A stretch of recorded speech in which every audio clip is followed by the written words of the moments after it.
Ser podcast. Las 7 de hoy por hoy. Ser podcast. Hola, muy buenos días. El Vaticano está investigando a un obispo español por abusos a un menor de 14 años durante la década de los 90. Lo cuenta esta mañana el diario El País y que se sepa es la primera vez que investigan canónicamente a un obispo español por pederastia. Su nombre es Rafael Zornoza, tiene ahora 76 años y es el actual obispo de Cádiz y Ceuta. Según la denuncia, abusaba de un niño cuando ejercía como sacerdote en Getafe. Ocurrió casi todos los fines de semana hasta que cumplió 21 años en el seminario del Cerro de los Ángeles, en Madrid. Según el relato de esta víctima, el sacerdote entonces se colaba en su habitación por las noches, se metía en su cama y ahí le acariciaba y le besaba. José Luis Sastre, hola. Hola, buenos días. Mientras duraron estos abusos, la víctima no fue capaz de decir nada, explica que la parálisis le controlaba y se decidió a denunciarlo este verano en una carta que envió al Dicasterio para la Doctrina de la Fe y a la que ha tenido acceso el diario El País. Con el paso de los años, la víctima le confesó al sacerdote su homosexualidad y el entonces sacerdote lo llevó a terapias de reconversión y lo obligó a ir al psiquiatra. Él relata que no fue consciente de haber sufrido los abusos hasta muchos años después. El ahora obispo de Cádiz, le dijo que no había sido su intención y no volvió a ponerse en contacto con él. Según cuenta El País esta mañana, la diócesis que dirige es de las más opacas en la gestión de abusos. Está previsto que este hombre, Rafael Zornoza, el obispo de Cádiz, viaje a Madrid a un pleno de los obispos a mediados de este mes. Andalucía se ha vuelto a movilizar este domingo en las 8 capitales de provincia para protestar contra la gestión del presidente Moreno Bonilla en la crisis de los cribados. La protesta más multitudinaria fue la manifestación en Málaga con 20.000 asistentes según la policía. Le sigue Sevilla con 12.000, aunque los convocantes aseguran que fueron muchos más. En total, más de 50.000 personas pedían la dimisión de Juanma Moreno Bonilla el mismo fin de semana en el que él ha revalidado su liderazgo al frente de los populares andaluces. Aquí lo único que hay son toneladas de mentiras sobre el gobierno de la historia de Andalucía que más recursos públicos ha puesto a disposición de todas y cada una de las familias, que más ha protegido a la sanidad. Ha aprovechado el Congreso Regional de su partido, donde ha estado arropado por Alberto Núñez Feijóo, para defender la gestión de la sanidad pública andaluza, alegando una campaña de mentiras instigada, dicho, por la oposición. En Valencia se concentraron anoche más de 1.000 personas a las puertas del Escors para exigir prisión para el ya dimitido presidente, para Carlos Mazón. Ayer se cumplía el primer aniversario de la multitudinaria manifestación que unos días después de la tragedia de la Dana inundó las calles de Valencia para exigir su dimisión. Los vecinos y familiares de las víctimas dicen que mantienen viva su lucha porque para ellos la asunción de responsabilidades no termina con su renuncia. Presionan para que cargue también con la responsabilidad penal de la tragedia, la misma semana en la que Mazón va a comparecer a petición propia en la Comisión de Investigación del Escors.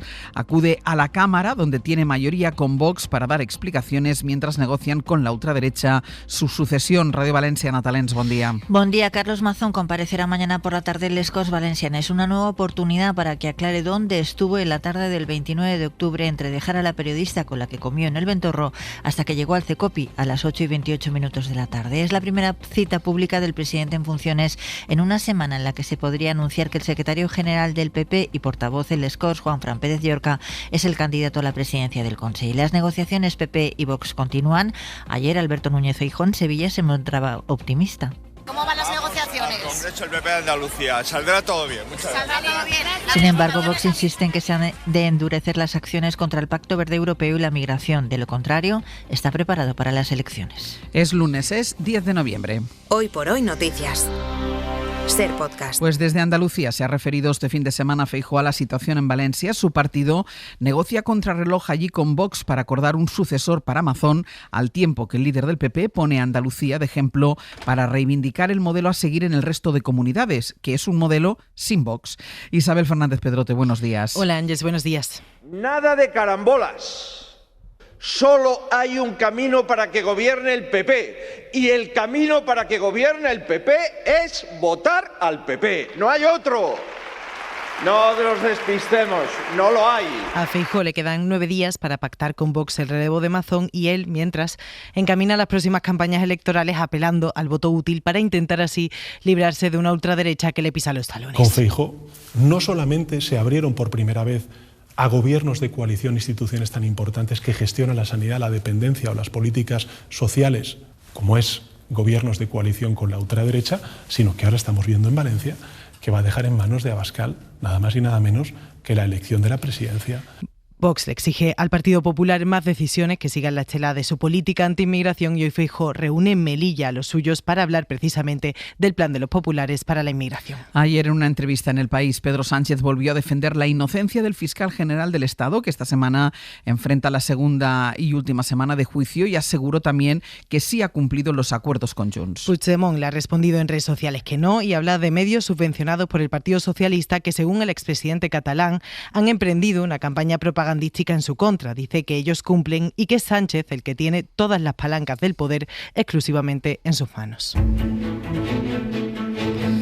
Con Feijóo este fin de semana en Andalucía y la vista puesta esta semana en la sucesión de Mazón, donde sí está activada ya la maquinaria electoral, es en Extremadura. Allí la convocatoria de la presidenta popular, María Guardiola, ha cogido al PSOE desprevenido. Su candidato va a ser Miguel Ángel Gallardo, investigado por la contratación del hermano de Pedro Sánchez y aforado después de que 5 compañeros suyos dejaran el escaño para que lo ocupara él. La estrategia del PSOE es desviar el foco del candidato hacia la marca PSOE. Ana Fernández Vila. El adelanto electoral le pilla al PSOE a contrapié por el alza de la derecha y por la imputación de su candidato en el inminente juicio al hermano de Sánchez. Gallardo llega además a la cita con su liderazgo muy cuestionado a la interna desde que sucedió a Vara hace 1 año y medio, pero Ferraz ha dado la orden de cerrar filas y, dicho y hecho, al menos hasta los comicios. Aseguran fuentes socialistas que cuando el PSOE activa el modo electoral se aparcan las tensiones, y así ha sido también en Extremadura, dicen, y lo que pase después, sobre todo en el caso de un mal resultado, pues ya se verá, dicen, pero la receta pasa ahora por unir fuerzas y por potenciar la marca PSOE por encima de todo. Esa es la otra clave, explican fuentes socialistas a la SER, porque creen que sus siglas son un valor seguro por encima de cualquier persona. Ahora está por ver, eso sí, si logran darle la vuelta a las encuestas. Las 7 de Hoy por Hoy. Ser Podcast. Hoy empieza en Brasil la conferencia de la ONU sobre cambio climático, la COP30. Comienza marcada por la ausencia de 2 de los 5 países que más contribuyen al efecto invernadero, China y Estados Unidos. Más allá del boicot de estos 2 gigantes, Rusia e India también han enviado delegaciones menores. La Unión Europea sí acude con una amplia representación y con el objetivo de fijar compromisos que permitan cumplir al menos con los acuerdos de París. Y todavía del exterior, en Ucrania. Hay cortes de energía por todo el país por los bombardeos de Rusia en las últimas horas. Las autoridades advierten que esos cortes de luz pueden durar hasta 16 horas al día para acelerar las labores de reparación lo antes posible. Nicolás Castellano. Ucrania ha vivido en las últimas horas uno de los mayores ataques a sus infraestructuras eléctricas desde el inicio de la invasión rusa a gran escala en febrero del año 2022. Por ejemplo, la capital se ha quedado durante más de 12 horas sin suministro eléctrico y sobre todo en la región del este, en el Donbass y en el Donetsk, los cortes han sido intermitentes desde la noche del sábado, cuando Rusia ha intensificado especialmente esos ataques con más de 600 drones cada día. En las últimas horas, Zelensky ha pedido de nuevo a sus socios internacionales, especialmente a la Unión Europea y a Washington, que aumenten las sanciones contra Moscú para intentar frenar una guerra que, según Zelensky, Putin quiere alargar al máximo posible. También asegura que sigue trabajando con los Estados Unidos para la implantación de los misiles Patriots.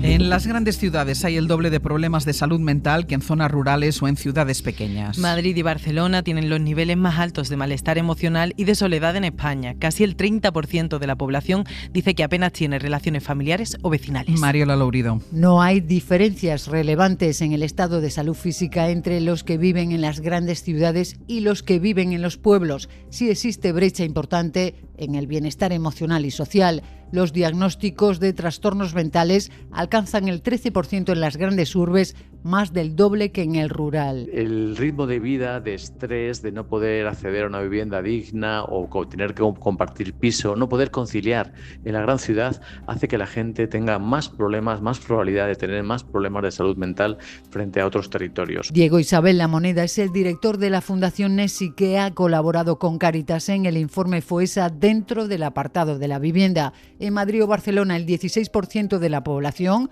considera que la salud mental de su familia es mala o regular y el 28% tiene relaciones vecinales y personales escasas o nulas, frente al 9% en los pueblos. Hoy por hoy noticias. Ser Podcast. La justicia ha archivado el caso del adolescente que presuntamente había sido vendida para casarla con solo 14 años. Desapareció en Navarra en enero y la encontraron en Cataluña. Ahora se archiva su caso por falta de pruebas que demuestren esa venta que se habría producido por 5.000 euros y whisky. Los 5 detenidos han quedado en libertad después de que la chica asegurara que vivía en Cataluña por voluntad propia. Radio Barcelona, Gemma Alegrí. Y además negó considerarse víctima y que hubiera sido obligada a mendigar. El juez que investigaba la supuesta venta de una menor de Navarra, una pareja de Lleida, para obligarla a casarse con su hijo, ha archivado el caso tras la declaración de la adolescente. El magistrado ha decidido archivar provisionalmente la causa mientras no se aporten nuevos elementos que permitan reabrirla, tras considerar más relevante el testimonio de la menor que los indicios recabados hasta ahora. El juez también ha dejado en libertad a las 5 personas detenidas en octubre, los padres de la menor, el joven con el que presuntamente se habría casado y los padres de él. Ante el juez, la joven aseguró que vivía en Cataluña voluntariamente y con el consentimiento de sus padres y que nadie la había obligado a casarse. Todo ello después de desaparecer en enero pasado en Curella, en un pueblo de Navarra. Los Mossos la localizaron a principios de octubre pidiendo dinero en un supermercado cerca de Lleida. Hoy por hoy noticias.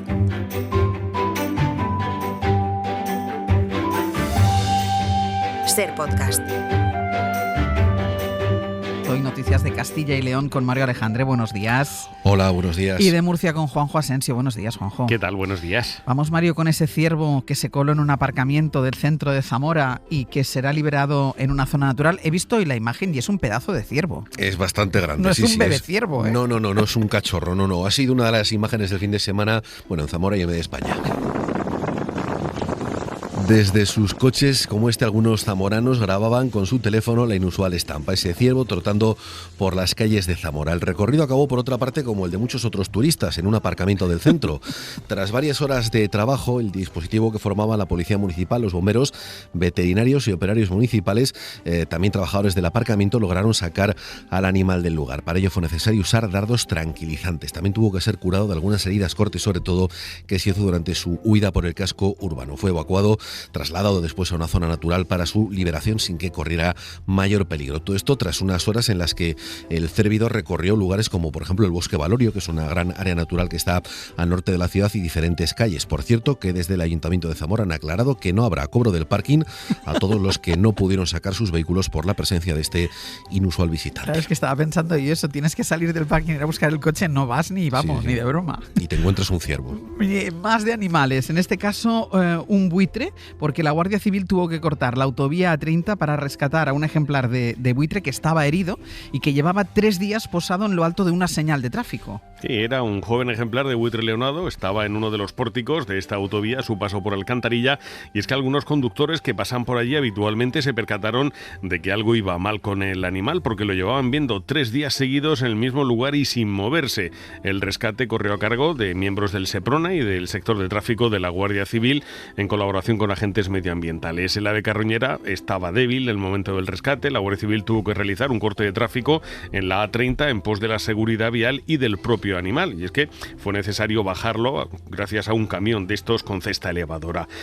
Por parte de los servicios del Centro de Recuperación de Fauna Silvestre se procedió a intervenir a este joven ejemplar, siendo necesario la utilización de este camión para acceder a donde estaba. Puede llamar la atención, ¿no?, este amplio despliegue de rescate, pero es que se trata de un animal que está protegido en España. Por tanto, de ahí todo este despliegue para poder bajar al animal de donde estaba, de la señal de tráfico. Buen final también para el buitre. Y agentes de la Policía Nacional han detenido en Ponferrada a un presunto estafador que se hacía pasar por experto en lucha contra el ciberbullying. Ofrecía a las familias terminar con el acoso que sufrían sus hijos y eliminar los contenidos de Internet a través de la actuación de un presunto gabinete jurídico. Todo esto a cambio, claro, de un importe económico. La investigación empezó en septiembre, lo denunció un abogado que desveló que una persona desconocida había usado su nombre y su cargo sin su consentimiento. Mediante una plataforma digital, un varón con un perfil falso contactaba con 2 familias, lo hizo con 2 familias al menos, con hijos menores de edad que habían sido víctimas de acoso. Les dijo que podía acabar con todo esto, eliminar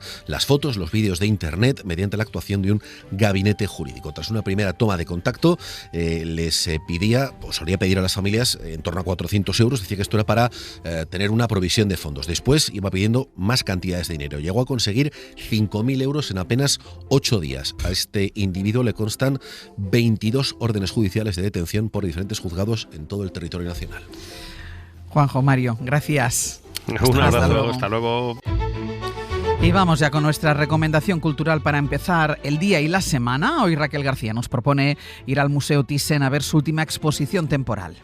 Que nadie espere ver latas de sopa de tomate Campbell ni Ameline de colores. La exposición que hoy recomendamos nos muestra al Warhol menos Warhol, su versión menos obvia, la del artista que admiraba a Jackson Pollock, que bebió de sus influencias y con el que compartió su interés por la concepción del espacio. Siempre estamos intentando buscar en la historia lo negado, lo olvidado, pero bueno, ¿por qué no revisamos la historia al completo, también con lo que no ha sido negado, pero quizás ha sido contado de una forma que a la historia le convenía? Lo cuenta la historiadora de arte Estrella de Diego, que llevaba más de 20 años imaginando esta exposición, que ha abierto sus puertas en el Museo Thyssen.